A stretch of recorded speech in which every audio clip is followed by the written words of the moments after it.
How's it going, YouTube? This is Master One. Let me see what we got. We got a 2004 Mercedes c230.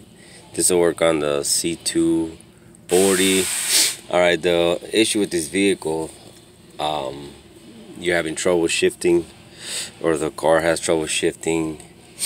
Somewhere around third, fourth gear, maybe around 40-50 miles.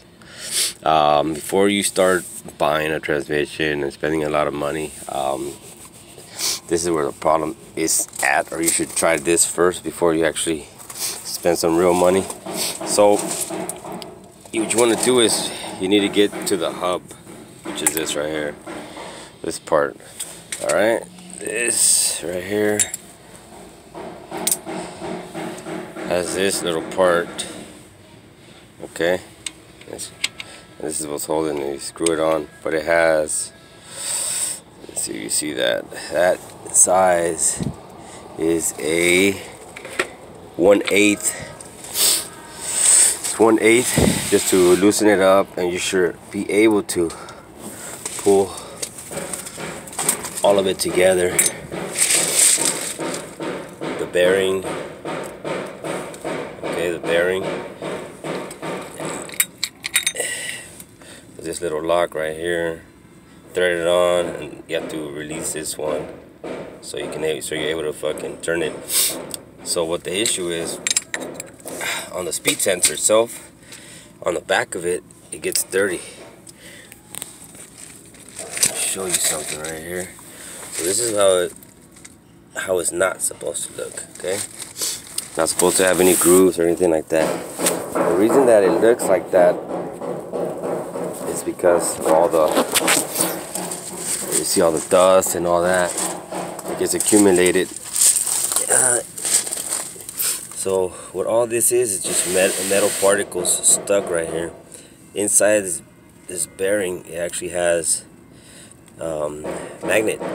That's what reads it. So do this first. See that? Clean that off all the way real nice. Same thing over here inside on the speed sensors up here, and that you're gonna need a 10mm to take it off. But before you do that, you want to take this one off also. It has 3 screws right here. Boom, boom. The size for that is it's a E10.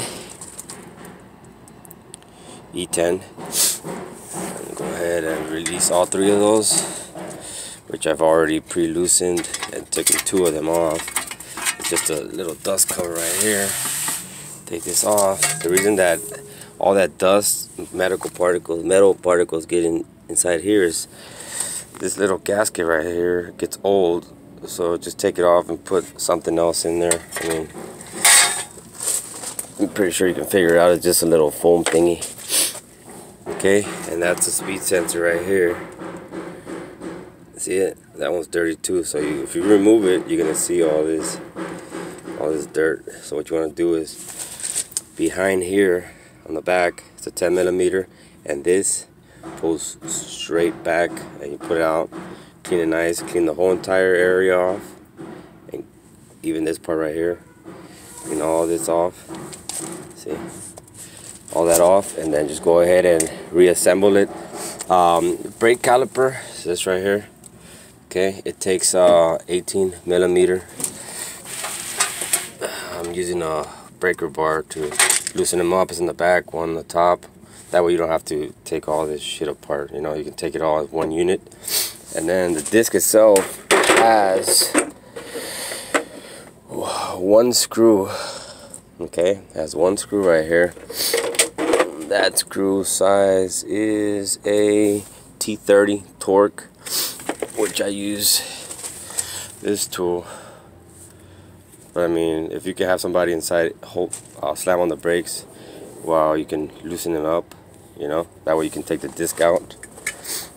That's pretty much it. I mean, from there on, it's just straightforward. Clean it off,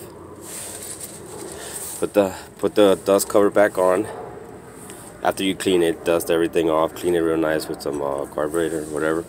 After you clean this part off, which is the issue with most of these vehicles, put it back in, tighten that screw up, tighten that that Allen wrench, and just assemble everything back the way the vehicle was, and you should be good. Before you start throwing some money into the transmission fluid and all that, because they can start getting expensive, and there's no reason to spend 500, 600 bucks if all it's going to take you about is 2 hours of labor just to get in here and clean all this area off. Alright, so good luck.